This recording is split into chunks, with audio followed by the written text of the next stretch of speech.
ansano ameko eho no mame anti we mfiri ho tew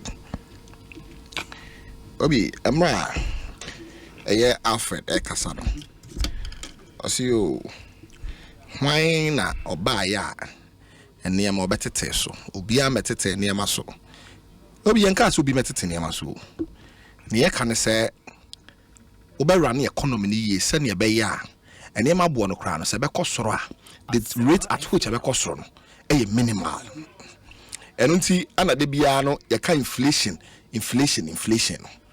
and obi osha it was only under NDC and yenya inflation for about 33 months continuously single digit inflation at a point in time obi inflation bedrew 15%. Yemi anamo omo castigate yen omo share ahoroba e ka kire yen se ye trewu ya bon ye nim ade na e don inflation timi bedrew 15% and obi o man kan za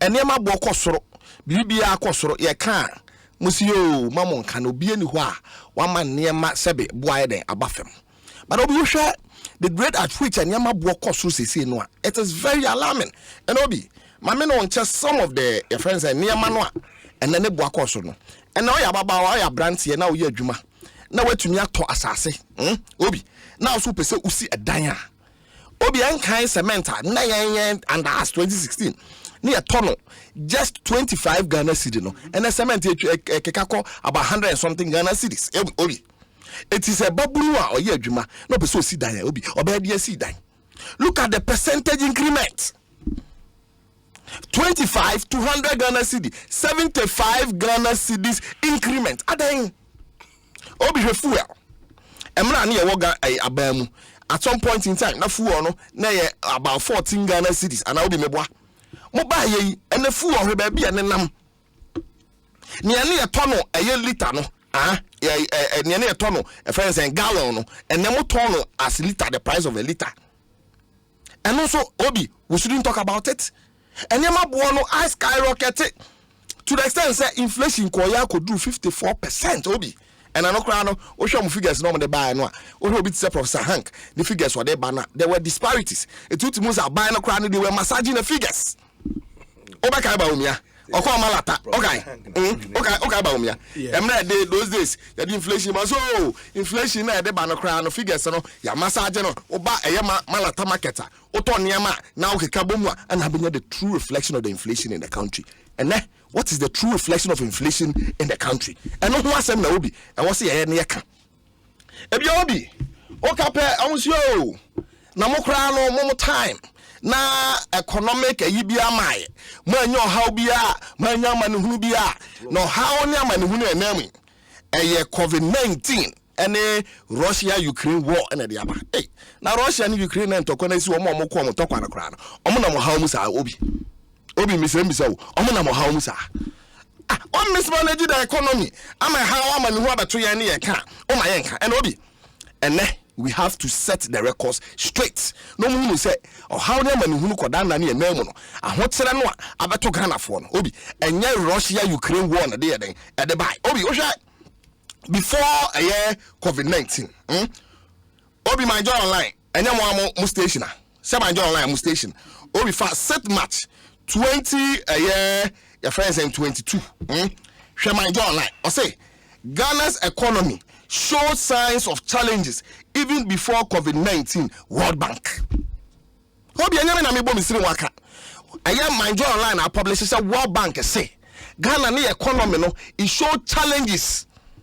Signs say economy no economy na say even before COVID-19. Na sabio say World Bank be kasa asem we kire ya. O say yemfa aye wo suru na emfa nko hye aye COVID-19 enko emfa nko hye aye Russia and Ukraine aye war na obi etinye nuanom no say some no mo ka na mo nye de mo ntia say no bi the indicators show and okay already something from one aye gentleman bi I say or no say aye friends say COVID-19 in Ukraine Russia war no ma yemfa ye wo suru nko nko hye na e ka twitwi dia aye den ye boy obi asa until up until a year 2019 na anyenye bia na COVID awa obi na COVID aba Russia Ukraine war na aba hwe yen a year debt Now I'm moving from 120 billion to 225 billion. Near the 105 billion Akayan debt. It was as your bro Canada go. Meanwhile, in 2016, specifically page 16 of the manifesto, say they will reduce borrowing. Dr. Mahmoud Baumia, I say my Bank of Ghana. We don't need to borrow. Nasikano ho. And on a man and I got to peace from Coca say, yet is castle so then a comedy. I'm a never borrow to the extent say, you will be about some that. Should that your friend say to GDP? Yeah, time 2016 that to GDP will be then about a year 56% or so. Up until 2019 before COVID, not that to GDP, none in our hand. Now, almost about 80%. Obi. Just said the economy no was on a downtrend. Now, and no man was somewhere. Now, Musisi near Mano Quine, send your beya and COVID by and can end some cry. It's all the indicators will be. It's said now on minor and now acquire and your quine papa. So, no minor said that before COVID-19, before a year friends and Russian, a year Ukraine, a year war. It is only better now, Obi. No catching so Russia Ukraine war and on the dia bedu baby do na Obi. Nano could be anya day. We have to say a year interest payment on loans. In 2016, near to 11 billion. As of 2019, near to 37 billion. Sometimes now Russia-Ukraine war now. Russia-Ukraine war now. Sometimes now COVID-19 never have. It will be. I think some media men or some good. Send your beya on betana. Number 2 foot to go among for me. Say a Russian-Ukraine war, a COVID-19, and a dia call how many who I was some to me correct one. Obi, and you be a Russia-Ukraine war, no, Yakoyan, and who's soon so no, a Ghana penny Yana. COVID-19, and who's soon so no, a Ghana penny Yana. Other African countries, actually, who knows here, Russia-Ukraine war, no, it affected them. A year COVID-19 affected one ameboa. And so go and look at their figures. Go and look at inflation in those countries. Go and look at growth in those countries. Then compare it to that of which you realize that we mismanage our country and not see and you will be a heading. You want no and your Russia Ukraine war and your friend is saying COVID-19 and a dear bedroom baby obi. You want Obi, we are not so to China. After no, you share a year Bank of a Ghana and I just added it. I feel over few. Obi Nansanene Anna a year Arise Ghana. The smaller political parties, all of them, NDC, civil society organizations, and individuals. You can't home a boom. Yes, you bear your check pa. Now, even before no. Na 1 year we year other year no my omo dey na wie why Jolobi Democracy Hub Occupy Jolobi House no mo so my omo dey they've pour out their heart. Then what you know and yenso ye share adwense be ye ba ye no kra no bi na wo sanke ye no kra ansa na Occupy Jolobi House no o ma ye na mum kamia ye say menteme ho ase bi a the Ghana Police Service and the organizers of the demonstration in terminal and ama a year demonstration and to me amaswa on the 3rd of this month you did demonstration Ekosiisen so now obi demonstration here you did share so led by Arise Ghana minority in parliament, the NDC as a political party and other groupings now it had become necessary here so was a sad demonstration na ye now obi the entire when here say was yes a demonstration enunye o share a Bank of Ghana a Ghana ni na a bank kese pa kunini any Bank of Ghana obi so yawe now Bank of Ghana ne ni books or the beto abontene etre ni financial year no ne akoso wo Bank of Ghana ne ho enkro ne ba no obi yehunu se enema bi anyeden ankoye se enema bi ankoye nso dia na panyini a oda aye bank nanom na huhia se awose sa panyini no se be okotena fie na ye de nipa foforo besi na namu se ne be ya ye be enema yie na panyini se mra bi wo hokro ano a awose ye de ne fa sa amra no akwan so a ye de na fa sa amra kwan so obi ye kaya Bank of Ghana panyini se Addison o se da bi ono de onti so dogo bi no abe enya de obekokotena fie na da ne ma na obi e course so enu nti na huahia se wo se Bank of Ghana panyini okotena fie ye de dikan Bank of Ghana e ka twitwiri dia Bank of Ghana boy obi etwamu 60 billion. Obi tieni yo Ghana for mu tieni ye. Bank of Ghana ye na bank. All other banks enso bank ne Bank of Ghana. Obeka ya na nsem ho baabi aban we be fa Ghana baanya yese banks bi no o ma nyom niema yie enu nti ya jom license ana me bo obi am yese ya mo nya adwuma bio ni na because o ma nyom niema yie ebinom skra no capital adequacy no na o muntumi enye den enriche na banka wo timi gi amanfo licenses so o munyam dwum o munyum ade yie na wo uni dwuma yie na waboka to the tune of about 60 billion obi na panyin na wote honom no na wote ho so wo ye den. This is a critical question. So what in your book 60 billion and still counting obi. Nani and who knew first was a Bank of Ghana governor no Sabri also kutimi yeden etna ho. Enunti anya say papa no e was so kweden okono kwatena fie sane e be ya nhwemu be den e be koso krakra ne hu ne ma sa akabon yeden e baaye. Ebi obi ade ba ko a e ka ho a enunti ye ka say papa na also kofie na yehwe na hwehwemu koso wonyema bi ho ne say papa no illegally a printed a yesika 2021 or printed 35 billion 2022 or printed a year 5 billion edema a year bang and all be those printings now or printed illegal a didn't illegal Osha Emra Bob Bank of Ghana and who a brano now here your friend is saying Kwamranuma a year section 30 hon now Osha Obi Emranit say yes say a drube binasa buying and watching now he say e was say unyasika edidi ni nyumba dia aban betumi akọ Bank of Ghana ho na wakwaje dia embesia e Bank of Ghana ho and as a Bank of Ghana man besia na sa besia na wo kwaje no yenim say Bank of Ghana dia ono no sabiu onye commercial banker te say Ghana commercial bank ni other banks depositors dem sika kugu ho no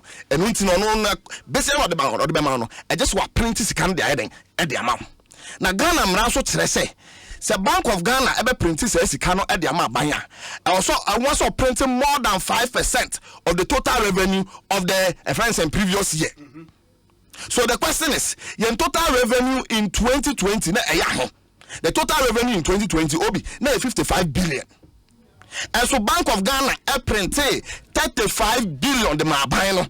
What it means, they say, or printing almost 60% of our total revenue in 2020. Meanwhile, now so plenty who just a little about 2 point something a billion. A patch say a Bank of Ghana, a book Ghana then Ghana brand so. In 2022, or plenty about 45 billion. 45 billion now in total revenue for the previous year, which was 2021, was 76 billion obi. It's a total revenue in 2021 76. 5% of that obi would have been 3.75 billion. So 3.75 billion o printed in excess of about 45 billion. What it means they say no I printed about 60% of our total revenue in 2021 and also a Bank of Ghana governor obusa amra so it is amra we na wabusu na when he say I was so bana be kire Ghana for mu de ntia why den wabu amra because amra say your crisis boom empo obetimi printed beyond the 5%. Nemum, I was a controller and accountant general. I was a minister of finance. I was a Bank of Ghana governor Nankasa. Omunesia, no more to say okay, yeah, printed beyond the 5%. Nemum, I was on the parliament amania, na parliament heading editum. And in the question is on the parliament amaniana. And the minority amia who say, on the parliament amania, on no more to me so, and no more printing says Cano, edigumu. My princess says he came na dia guma wie ama ena no na aka ho bi ntina obi inflation ene ama na ho mene so no and her bank rate baby enenam.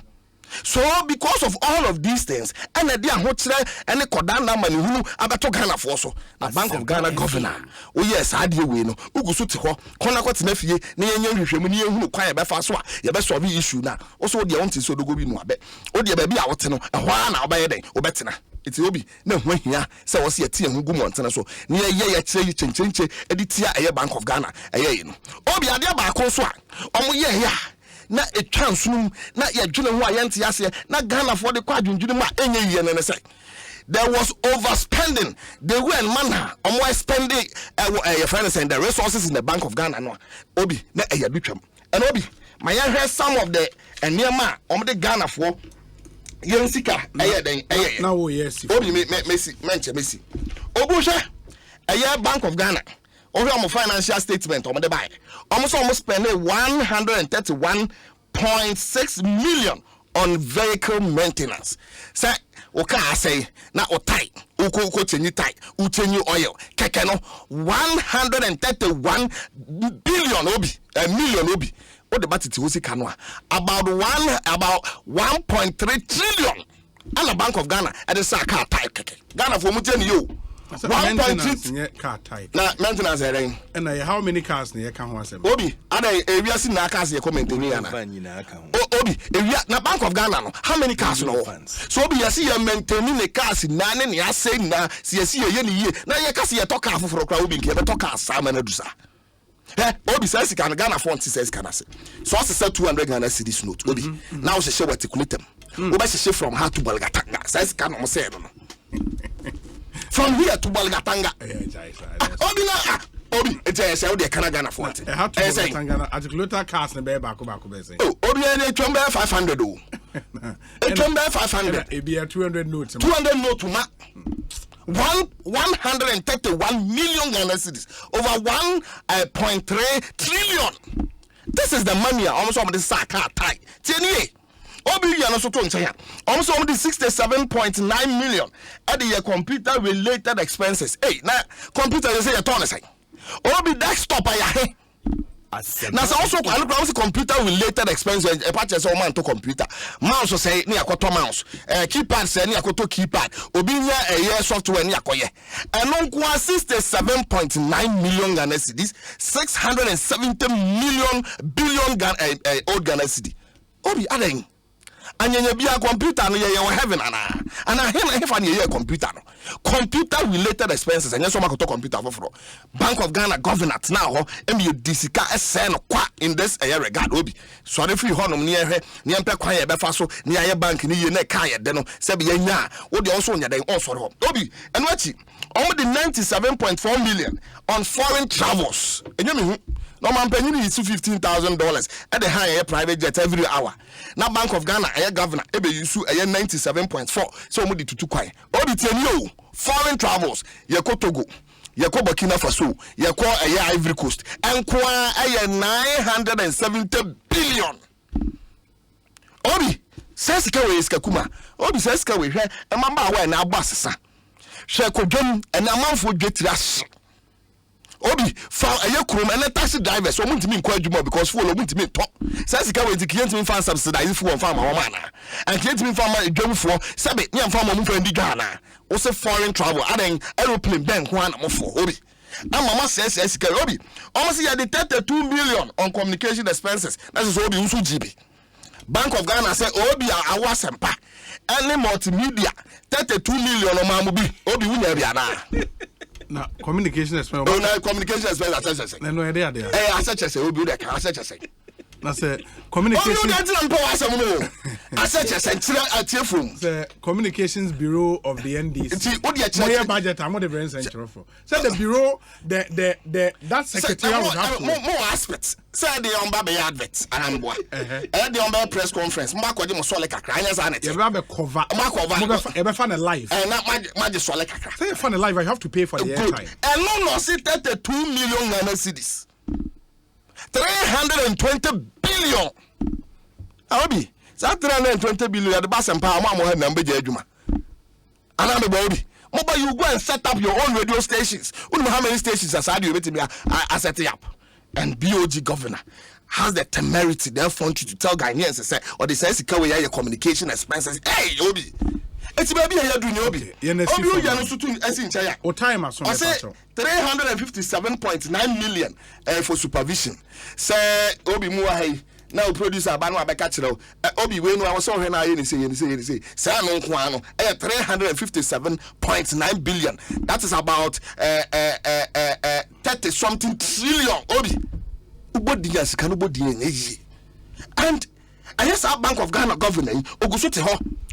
And Bank of Ghana, they have negative equity. So you aware about negative 55 billion to the extent say, and as you turn Bank of Ghana, near my one near the compare the asset or the cap. or the car aden baby ya bedroom no and obi enya me hu se okọ bank now yes okọ yiska and I me buy me call bank bi me yes me ko yiska unim say almost say the highest amount to meet me yama me 5,000. I can't go beyond 5,000. Why? Maybe I will balance our account. And you balance. Obi na ma me check. Say as a person I can't withdraw more than 5,000 in a day. How? When did we get here, Obi? When did we get here? And must say sika we na. Mu diska we na kogoro e medamase. Na Obi ye ka ho asemo a. And the Bank of Ghana governor anya sebe eye temerity be ka kire yen ya yete ye ngugu montene so say sebe we are hooligans. Obi I am saying, Bank of Ghana governor, and we are telling him, Obi, I don't want to use certain words for him. Only Pebia, I was say you glorify and then some no heading. Okay, Kano. But Obi, I was a papa who said, the taxpayers' money and the Trianaka. It is Sabi. Say, oh, Fianya and Sanekasa. No, Obi, I'll say Catano. I also say answer.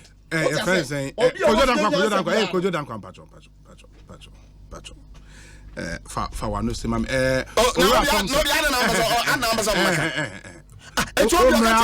hooligans out of Kojo dan kwame da say Alfred Thompson me pacho bremu na mentio yes Kojo a chairman say NDC dear oh lie obia oti hin on hwe ne systemic of ne reporter ene Kojo dan kwame fu no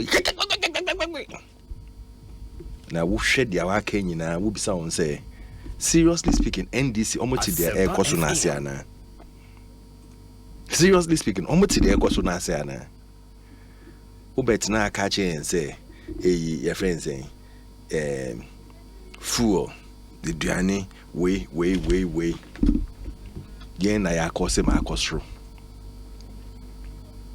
yen loans nyina majority of it foreign operated into work to fire total loans I buy 2016 ebe mene ka say it amounts to 13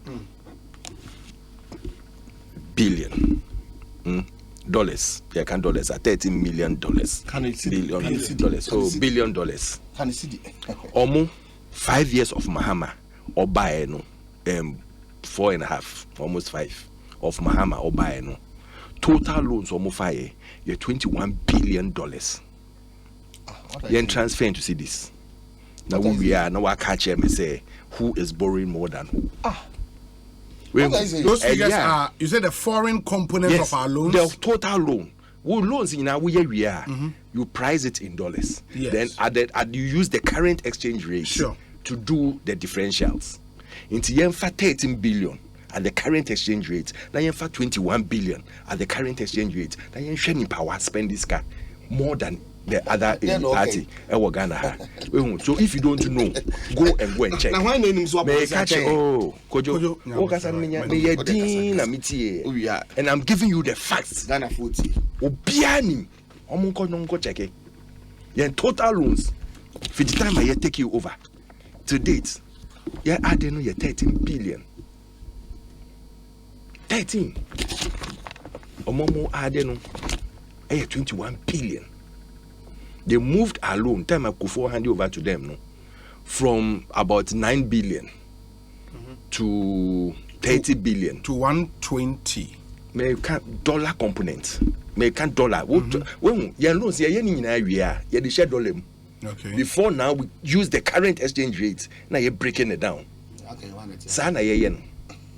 So go and check because most of the loans no a dollar operated abroad for international monetary funds ni other a dollar into wood ni na be share dollar na dollar ye dey shame no omo moving from 9 billion to 30 billion ye buy no and ye kasa no your total loan portfolio 43 billion yeah $13 na dey account and ye kasa. So if you don't know, wunima kubisa. Now my main issue no so. Omuke fet na omukoye no. Na because kefeta obi ese woti ase.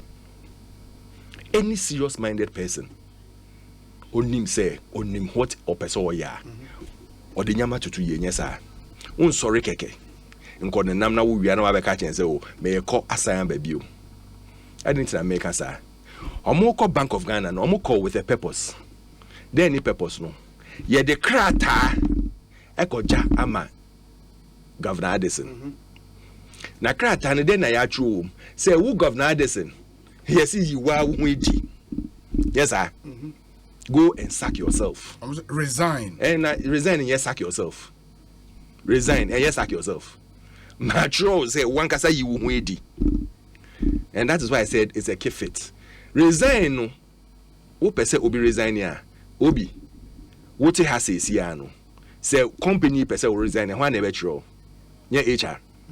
Ana ura chum never true. You send it or it comes from the appointing authority. Or you can also do it voluntarily. It's resignation there. You David, can, make you us can say resign if you voluntarily. want someone to resign from the company in it here, no more feel say, oh, yeah, person will resign here. Your friends saying, station back on Adum FM, bet you actually say resigning. Adum bet you actually is the company multimedia HR. Never sure say. We believe the services that you are rendering. Ejuma wo yama yen and send fatabio. Into the day, Jiran chain. Yes, Anna yen. Into say NDC4 Omania Bre say Omo per se governor or resigning. One day so chong. Yen pa appointed governor. Into your presidency. Ana Ministry of Finance. Ana kwata mpo the Speaker of Parliament. Now with the letter Namano say they should call the Bank of Ghana governor to order say onsifo. Yes, Anna no. So why do they have to mislead so many people? Now omo control or try you. Once or start or casepi mission meeting in a year called occupy Julobi house no it tells you say they don't have anything to do but just to create a anxiety in town. Say obibia say inti obia nsifo apart from themselves. Na sebi wo je loan ama omanya nya parliament na e pass omo parliamentarians na omo ye 50-50 ni chempe no omo pass bi omo pass loans ni bi omo te ho ye den you say charity begins from home you starting wo so omo sifo omo che say they have Ghana at heart. Their leaders should be able to tell them. I don't know if I'm a parliament. I didn't that baby house. Then loan and pass it through parliament. Then loan and pass it through parliament. There to be me, you know. One call a employee, your friend saying, Governor no. One call be I was sorry, I cannot call Governor who say, Governor J. Krata, na me pese me away, me pese wusifu. You find say walk home. Now answer na wo sha se no. Mo honorable members ni bi. Kasa omuka wo efidie no mu so. Na governor hu say ade amoye ense mfata. When he uses the word hooliganism, eye dia amudi sha se na ode ma mo back. Because se wo ko na wo de krata ko ma obi a e se wo ye no. Na wo ye no ma me ne nebusuafo ne ade nyina. E se wo ye omo obi. And you heard the unprintable words of the honorable member for Medina. They all kind. It's a governor needs in office no who say no.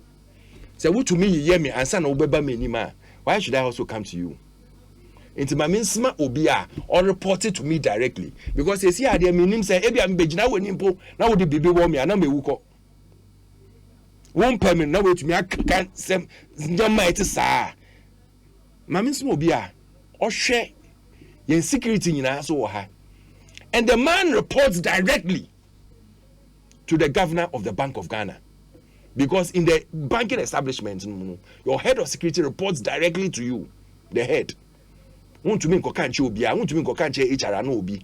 Now in some basis here, now I can say, oh, I didn't know. It is say in the national aspect, all the security heads, they debrief the president on a daily basis, directly. They catch what has gone on the security threats and what he should do to put things in the direct perspective. It is a governor who ban in chains and now work of Martin Kofupi. Now we ban a nim, none nimpa, or what Jedi when you move. Was man who say, Minia, Unimi Juma direct, Bibinia Wokache me. Wosha, ye say, no, so, Mamin Koje, Namin fan bro, because a crat no modeba. O man can say, ye per se, ye know meeting. O man can say, per se, ye know tinase, na ye know Cassa, ye know to change come. O mo can say, ye be dropping a crat amount. Now would ye afa, aye, Juma. Into crat on modeba no, and the Osman, ni bakra, or reporter man direct and say, Ko, Nakoje Breme, na ye traho, na ye dia ma board. And you know better get this board on Beshe. Say, Sade Fata, no my. Nipa Conco do or moon massa momkai. Almost was my watching man. Watching man.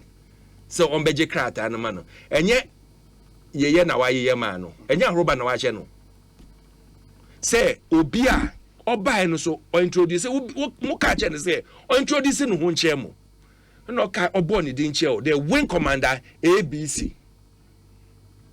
Me and I share the whole security apparatus so ha sikasemo den movement of cash be bia koso bia me na me hwe so ha Bank of Ghana say bibi besi say abon be koso ana bibia me na ebe frame say me be hwe say kubi besi wo ha me na ebe frame say me ko hwe na me wi na maka check governor directly until I report to the governor directly and na the eto so mienu so me a lawyer to say wo a wo gina ha no oka cho mu ka ho na mo friend say oye watchman na sabi ta fracha ye mbisa nka watchman no ye nimpa oye watchman mpo a onye nimpa oye watchman onye Ghana ni onye dwuma wo Bank of Ghana on reporting my governor internet chesa mo de mo hwe mo look down on everybody a oba mo nim mo hwia na mo ma be gina wa aka say obi afra mo hooligans na say chesa se wo mbu obi a na wo kaka na asem no kaka ne basabasa de nam kroma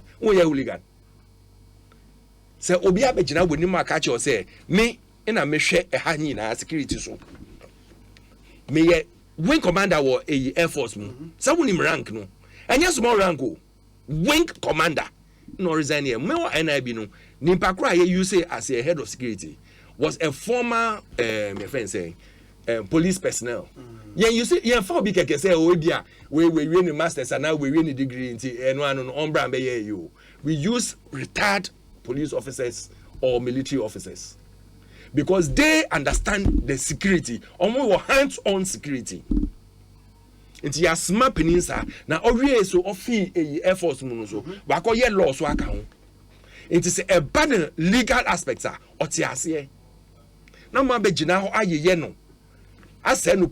Poto mu wie na mudam ho say ye fa my friend say asema ya tro no a ye pese ye de ma governor ye fa mo e china ye de ko you think the bakro na original ho no a owo ba owo na owo ija owo yere no won ye no but wo de wo feel say ya ye because governor na insifo na say governor na beje we na e ho a obe decide say oh because wa tro we na ba nti my resign e make up.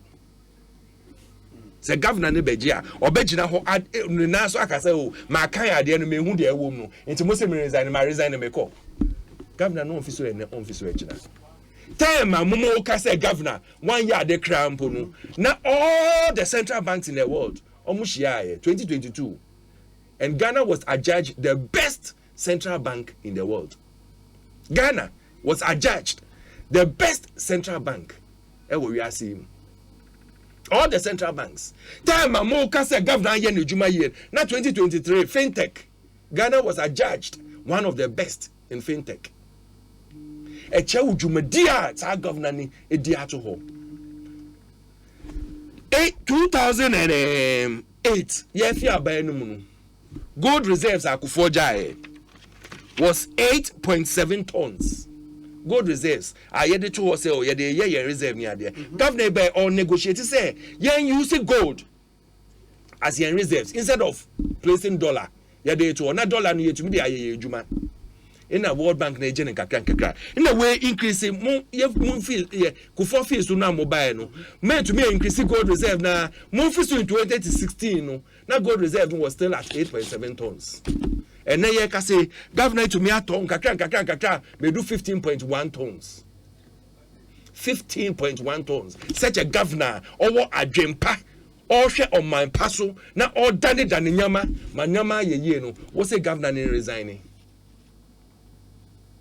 time ahochire bae and wo call omo act mu a ahochire ne che say ahochire ba governor to meet now no wa free finance minister na wa ka che ne say finance minister say abia edu no say ye dane nyama yie nti wo ni accountant general ni yentina say na ye nyama no ye wie a na wo de call parliament na parliament age atum say oh ampa we na esi na we na me de 2 year ma ye ato ye governor ni ya na wa ye oye in the finance minister report ya na wa report or report to parliament say mo te parliament na mo decide as minority say mo nkan nyama mo asem ana say mo sheda na mo pese mo misleading crofo na mo di machi na mo hwe edom a mo wa na ye mo asem but you better keep it focused to bring the country back to AE.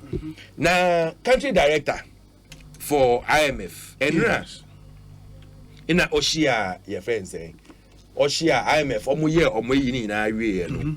In a Oshia da Shia omona okachi omo say, listen, why ye mpese mu ye buy no IMF ba na say ano. Omo ahwema ahwedia ekoso ni ade nyina na mu si Ghana fitita ma ye beji sika no. Nyama ye de tutu ye ma ye atoye na ohwema Ghana ya de pa na meka no brofum or say Ghana is doing actually quite well. We have seen that their position has improved over the last month. The economy is in much better shape and place. I would very much hope that we can have the disbursement of 600 million tranche of IMF money that is due them to be disbursed in November.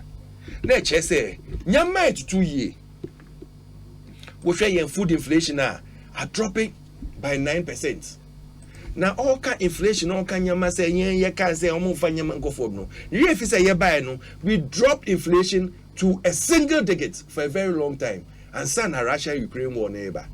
All can one can inflation. You drop it to single digit under President Nana Dankwa Akufo-Addo and Dr. Baumia. I'm more criticizing more all the time no. Okase yetiskaso ampa yetiskaso we have the natural resources but say ekwaba wo baby a ye be transfer resources na ko enyesika and na ekwaba wo wiase ma na ehonche aba wo wiase ma wo say onko ye resources ne den we hu yen ka no kre there's a world global economic crunch all the countries across the globe we go Australia omusika asem say to the tune of 37 billion Australian dollars. We call UK a provision of over 150 billion pounds to their central bank. We call Switzerland 132 billion French francs for 2022 a provision for. Netherlands over 9 billion within a span. And there are so many other countries met me abobo. But yen bisa yen who say nyama esisi wa across the globe in have you heard and now have you seen any of them say exchequer and now yen fan say governor on si fumana because their minority knows what is going on the ekoso and so they will not just get up and say ko na si fu you can say in note value Bank of Ghana fit in 1992 ina nyama wo omo books mu omo krata no mo say o bia na government akoye bibi say ye support and na say ye sika ye bonding no for Ghana government since 1992 ina governor ibe no hu wo books mu say ade ani shame na ye can say e bia non marketable instruments and non marketable bonds ni ade a ye nyama Bank of Ghana wa pledge ama Ghana government yen to mean ton ewo abontin say ebia open market ana your friends stock market woje sa bonti na your friends ma yen sika no na yen fan ye na wo books no mo still from 1992 na governor hu ye na say listen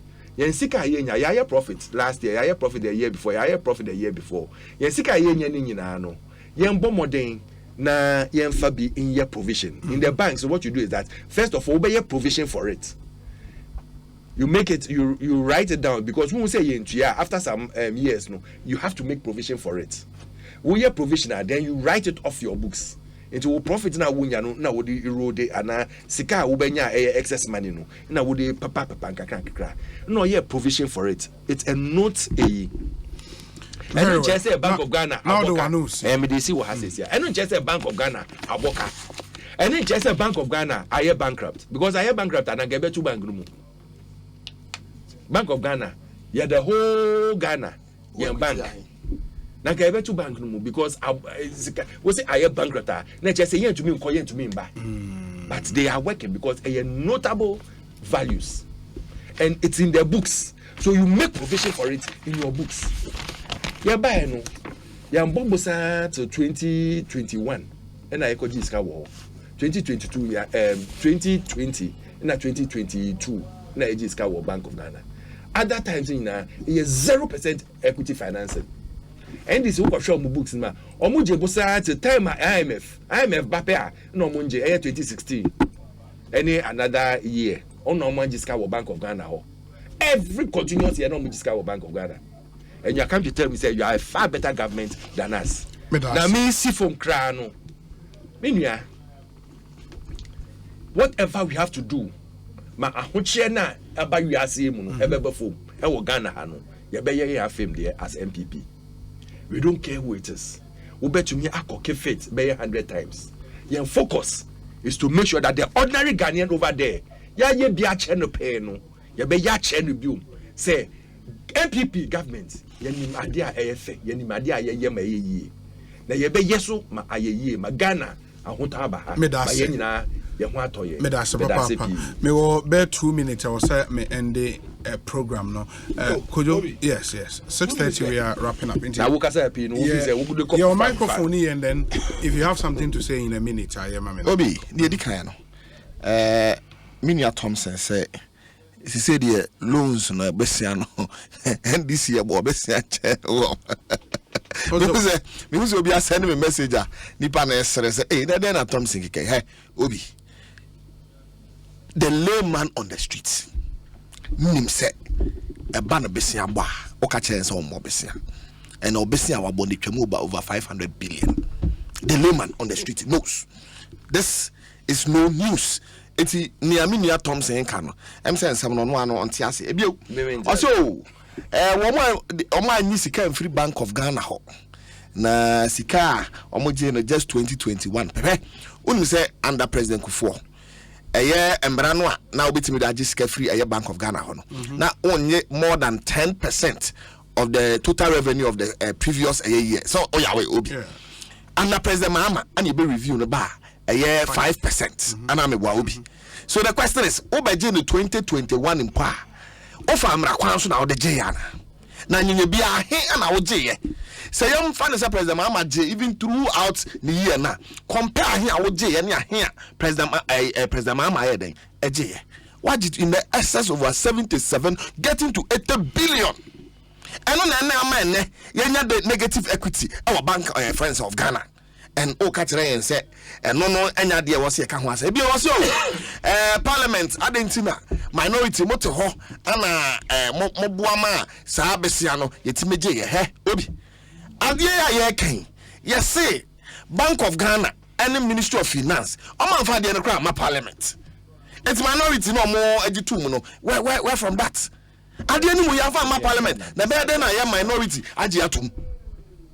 Adie one farmer parliament one farmer kwanso ana wo ye ana yan farmer parliament it's identity no abetina now cause majority minority ya de yaje ade ato I don't know how loans sir. Thank you very loans much. Or margin just thank you very much. And just support from Bank of Ghana. I think he was talking about. He was talking about no, but near Bank of meba near Bank of Ghana. Okay. And Okofa Bank of Ghana, you know. So I thought say it was that. No, but if that is the case, and I may just say, at the end of man farm Parliament and no crown it's yamra. It's an ultimate can in any case, what the one yamaba say ye money approve why obi ye ni parliament no mo de e-levy buy ye can see any ntum o man fa kwoti kwa bia so anya ntum obi. They use every means possible. So you people, you are capable of doing anything and everything. It's a minority there. Come here and say every time be Rebecca say be an abawe on your day. Untie abawe ya so brache.